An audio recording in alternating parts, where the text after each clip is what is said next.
Today's presentation is about crossing the streams, which is that analogy from, if those of you are old enough to remember Ghostbusters, and be careful, don't cross the streams, and powerful forces, and when they come together, and the power of the synergy of those things. And so it's our observation that this year seems to be the year where the streams of DevOps thinking and conventional, if you like, ITSM thinking seem to be crossing over at last. And that's what we want to talk to you about today. So we are ITIL Unicorn. So that's a brand that we use for consulting. So teal, because that's the aspirational high culture of the Lalu model, for those of you who know that. And teal has sort of entered the lexicon as an aspiration for high culture. And unicorn, of course, because that's the aspiration for new ways of working. And the new way of working because it is. So we're well aware that this is a fad brand. You know, it's one of those trendy brands. But we're big fans of fads. We think that anything that has that energy in the industry is something that you should harness for a transformational, to help you power your transformational change, and not something you should resist. So we're quite happy to surf that wave, if you like, in helping us to be agents of change. We're based in Wellington, New Zealand. So 400,000 people in Wellington, but it's the capital. So there's lots of government work, and you know, the majority of our work is government work. That's where we live. We do consulting by the hour rather than weekly or monthly or yearly work. So we're doing true consulting around strategy and driving the ideas of DevOps in organizations. And our work is 100% DevOps. That's all we do and have done for several years now. Our clients are pretty small by the standards of Europe and the USA. So one of our clients is New Zealand's biggest government department. They've got about 500 IT people. The taxman is another one of our consultants. They've got about 400 and something IT people. So that's big by New Zealand standards, which is pretty small by global standards, but it's still big enough to be interesting. And then we range down to even smaller organizations. So we is Dr. Cherry Vu, who has a background in leadership and public policy and ethics and organizational change. And lately, she's been immersing in all this stuff around IT culture and transformation of culture and lean thinking and DevOps and ITSM and all these ideas that we all love and know, but she knows nothing about IT and has been on a, I think, terrifying journey over the last year or so, immersing in that space. And I'm Rob England. My background is IT strategy and governance and management. And in the last few years, I've been learning, absorbing all these ideas of Agile and of culture change and of leadership. I used to know all of the tech once. I know none of it now, so I'm not on Slack. I can't get that damn thing to work. I honour those of you who can figure it out. So you can see where you can find us on Twitter. We're partners in life and work, so we're one of those. Yeah, Cherry is the CEO of the organisation. So we make that brave decision to work together, which some of you will know can be quite terrifying, but so far it's been delightful. So that's who we are. So we want to talk today about how you've got these bodies of knowledge that all sit behind DevOps, and it's grown out of maybe 3 primary bodies of knowledge, Agile, Lean, and ITSM. But somewhere along the way, we went all tribal, and you know, I was a contributor to this in the early days. I have a blog that 1 or 2 of you in the room statistically will know about, and you know, I was one of those people throwing rocks early on, and before I sort of had a road to Damascus conversion. So we went all tribal, and there's been these wars of attitude and stereotype between the groups, with the ding dong, the wicked idol is dead coming from one side, and the who are these free-range cowboys coming from the other side, right? And it's a real shame, because when we do that, we lose a lot by breaking our community and rupturing it in that way. It would be so much better if we can work together and bring those bodies of knowledge together. So back in 2014, when I finally understood what the hell this stuff was about and that it really was important, I started this community called Kamu, which is a Maori word for you know, being together and working together, to try and capture the crossover, the intersection between the two. And it was a roaring failure. It got no attention at all, really. But there is a there is a group on Google+. Don't laugh. Google+ was a good idea at the time. And we contribute, and we is mostly me so far, so we'll talk about that more at the end. But just to say, this is a good fight that particularly I've been fighting for a number of years now, and Cherry has now joined me in the battle.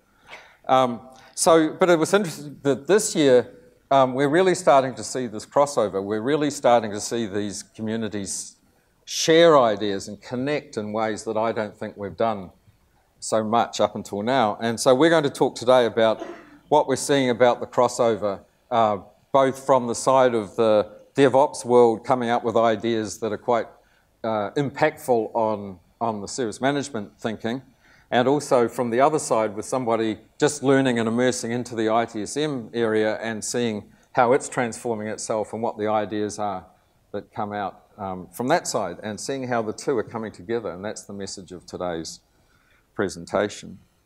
So if you look from the cool kids side initially, then there's a number of things going on which are really starting to move into that. I did a blog post years ago about DevOps Run. The world of DevOps isn't quite as complete as it thinks it is, which Sherry's going to talk to you more about. And now we're seeing a greater spread into those areas that have been more traditional, conventional service management spaces. And one of those is SRE, so the book from Google, which has now become a groovy, trendy job title. And it's not really a book, it's a collection of essays. Those of you who've read it will know. And fascinating about how a unicorn, how Google functions, and some of the ideas that they've developed and how we can learn from those. And some of those are amazing ideas which are really going to have a big impact on the service management world. The ideas of different attitudes to risk. This word toil, I love this word toil. We're going to use that a lot. And so on. And the error budget is another one which just does the heads of service management people in that when you can run at 8 nines capability, why don't you dial it back to 5 nines so you give your people a bit of room to innovate? That's just a complete mind mess for service management people. But at the same time, also, there's a few things in there which are almost naive. So, they talk about all the research they did to understand the best metric for the reliability of their systems, and after a whole lot of thinking, they came up with unplanned downtime. And the service management people are all kind of like, you think? So, it's a really interesting combination of naivety and unbelievably powerful ideas. And then the Stellar report was the one that really kicked my thinking off to go, oh my God, we're coming together. Because, has anyone read the Stellar report? Or who's heard John Allspore talk about it? If you go and hear John talk about this stuff if you're in any way interested in this space, or look on YouTube because he's on there, and read the Stellar report from the Snafu Catchers. What a great name for a group. And the concepts in that document are a complete rethink of incident management and problem management through a fresh lens. It's like, again, almost naive. It's people approaching this space with no prior art almost and rethinking it from the ground up. And as a result, coming out with concepts that are just whole new concepts in what was a very old and stale space. And really reinvigorating the incident management and problem management space with amazing new ideas in that area. So that was what really kicked me off, was hearing John and reading that.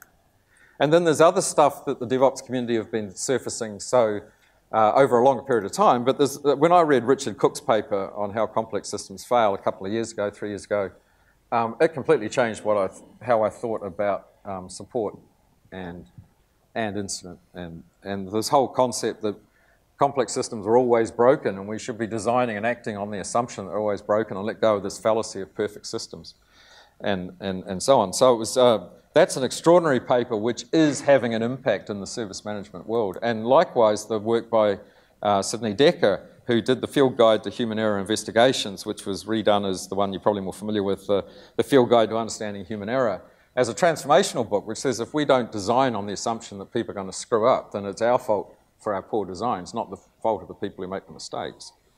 And then Safety Differently. If you haven't watched Safety Differently on YouTube, watch it. It's about occupational safety and health, but again, it completely revamps our thinking about risk and what we think of as safe systems. And also, more recently, he's come out with Just Culture, which is equally powerful, a video and set of ideas. So Cook and Decker have become heroes of the DevOps community, right? And a number of, who's heard them at a conference?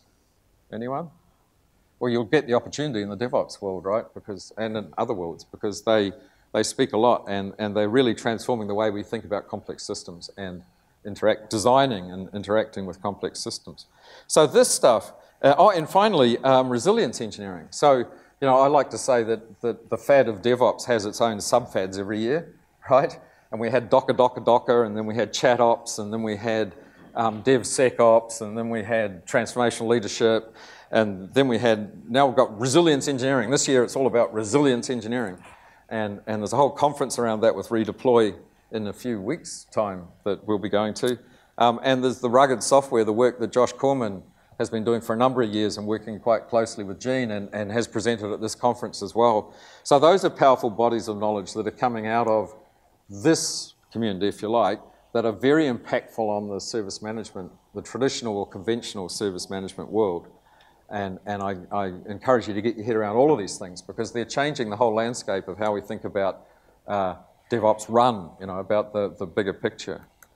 But it's not just that this community is moving more into that conventional world, it's also equally that that conventional world is coming to absorb some of these ideas. And so as part of her learning experience, Cherry's been on that journey and she's going to tell you about that. It's scary. There's someone just asked me how can I have a words when I present with Rob. I'm brave enough to spend my. So one of the main ideas that I've learned from ITIL is that the holistic picture that it provides is all about the all value stream that IT deliver to the whole organization. It's just not the middle bit that DevOps tend to live on mostly.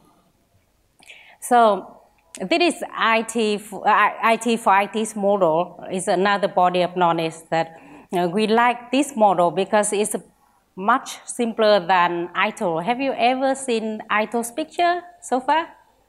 So it's extremely complex. And we love this picture because it's explained there are only 4 main streams of IT. So ITIL certainly focus on all these parts of the stream, it's from the original needs to request to fulfill, to detect, to correct. So this is a clear picture of how ITIL and DevOps cross the stream. As we can see here, that in the picture that ITIL actually have the bigger picture in time because it's cover all the IT life cycle and it's taking care of the software long after it's built. So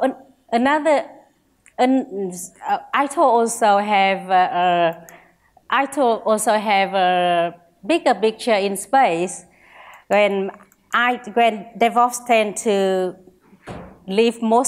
focus mostly from required to deploy. ITIL care a great deal about, almost equally about all others.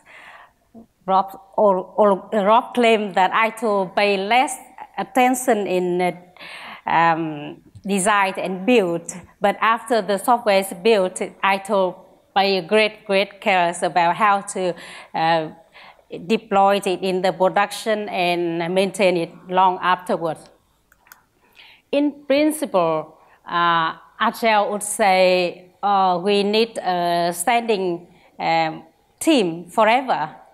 However, after some time, the busy list loses its interest. So there's not much change in the software itself, but it's still in the core system and people still use it, new people coming to access it, and sometimes it breaks down and someone has to be there to fix it. So what ITIL focus on is that what ITIL actually call is the service, is they care about all this stream, including the last mile to the user, so to make sure that people get what they want. So it's obvious that ITIL have a bigger picture in time and in space than DevOps. It's not that DevOps doesn't care at all about these activities, but ITIL seem to be care more equal than, and DevOps focus mostly from the require to deploy rather than other activities. So, have you ever come across with ITIL practitioner? No? Yes? Okay, so this book, Rob called it ITIL 3.5 because it comes just after ITIL 3. And the new editions make ITIL much more agile. And as you can see here is that there is a 9 principles of ITIL. It's just so familiar to Agile, right? So what I find very interesting that how ITIL's people transforming themselves into the whole new ideas. You may have also come across with this book, Verism. It's a new framework for digital services. And I'm so proud that Rob is one of the lead authors of this book. And to me, these guys are so impatient, seem to be very impatient to ITIL because they come up with a whole new idea that, so ITIL's people, you better hurry up. And please checking it out if you are interested in. Another idea that I feel is very interesting that I learned from the service management people start using Agile's idea to improve their work, including change management, incident management, and also all of these ITIL processes. If you want to see a very interesting example of this, please go to YouTube and watch this guy, Ecuador. I always have problem with to pronounce this guy's name. So, Eduardo Nofuente. Yes. In the presentation, this guy is talking about how he used Agile's ideas into his service service desk in a call center. It's very interesting. And another plug-in for Rob. So he wrote a book that called Standards Plus Case. It is about how service management people coming to understand the complex system that I believe that DevOps taught them. So this is, Rob have taken the idea of the complex system from Kynefans, and this is how he pictured the world. It's the combining between standard works and complex, the whole personing cases that we have to deal in our real world, right?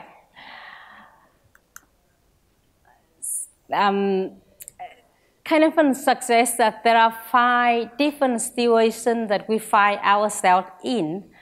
And in the service management world, people tend to standardize everything. They presume that the world is just simple, so we need to standardize it. So, but in fact, it's not. So, Rob's idea is that we should divide the world into 2 situations only. Is that standard and case. So, in some of our activity will be standards where it's known, familiar, and defined.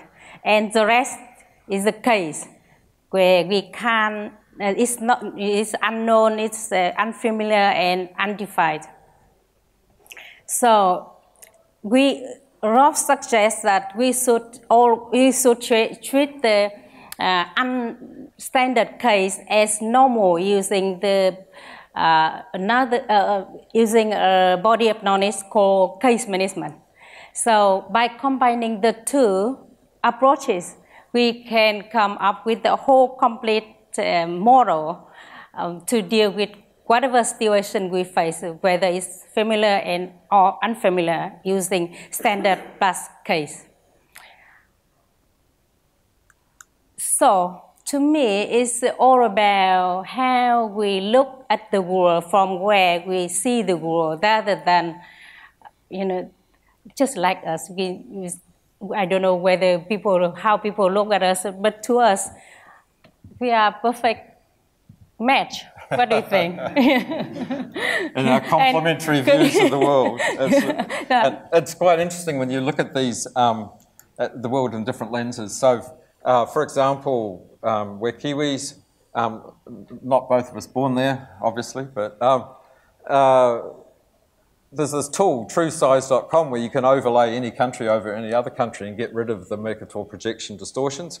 And I was fascinated to realise just how big New Zealand is. I never realised that when I overlaid over Europe. I was like, wow, all the way from Scandinavia to the south of France. So, or perhaps more appropriately for Teal Unicorn, that Vietnam and New Zealand are pretty much a perfect match for each other. See? So one last thought for you is how do you get the service management people on this journey? And so a mechanism that I like to use is crazy goals. I set crazy goals. No, I don't set crazy goals. I get someone of influence within the organisation to set crazy goals. A manager to say, hey, what would happen if we killed this cab? And then there's a formula that I learned, 2 really powerful words. People go, oh, that's impossible. You go, oh, okay. Impossible unless, are we still clicking? Yeah, impossible unless, and then just leave it hanging. And people go, well, it's impossible to kill the cab unless blah, blah, blah. And you go, oh, what about them? No, they're impossible. Oh, all right, impossible unless, oh, well, we could, and so that you get them to unpack stuff and work their way back up the sort of causal chain until they say something, you go, well, we could do that, couldn't we? Yeah, we could do that. Oh, well, let's start with that then. And so by setting some sort of crazy goal, you work it back until you get some sort of implication that's actually achievable and you get people started on the journey. So that's an interesting way to get people to start thinking about maybe this is possible after all. Mm. So Jean likes us to finish with what do we need. And so, I'd love to breathe some life into Kamu and get some more stories in there from people about how DevOps has informed ITSM or how ITSM has informed DevOps and what are some of the learnings and what's some of the power when the streams cross. What do you get when the two come together? And I'd love to build that body.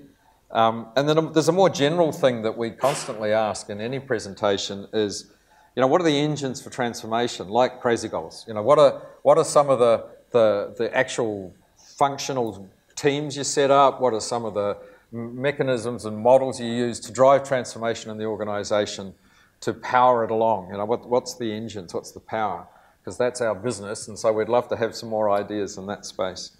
And finally, of course, we'd challenge you to see the world with new perspectives, to pick up some of these new lenses. If you're from the service management world, pick up the Stellar Report, pick up SRE. If you're from the DevOps world, then pick up ITIL Practitioner, pick up Standard and Case, that would be nice. Pick up some of these new ways of looking at your universe. And thanks very much. Thank you.